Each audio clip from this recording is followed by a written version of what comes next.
my tree in the solitude of space. When a violent electrical storm erupted in the skies of the planet I was on, I welcomed it. Like it was an outward manifestation of the storm that was raging inside of me.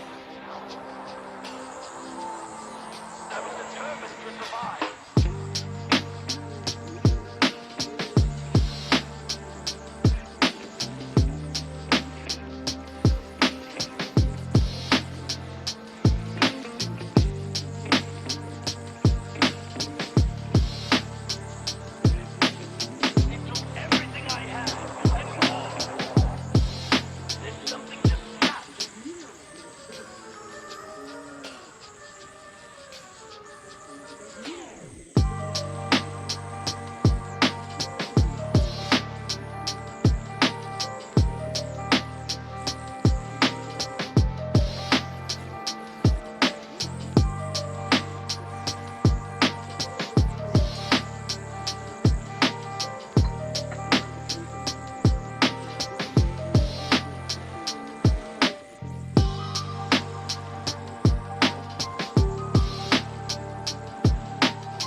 I didn't care about being a Super Saiyan. I didn't care if I lived.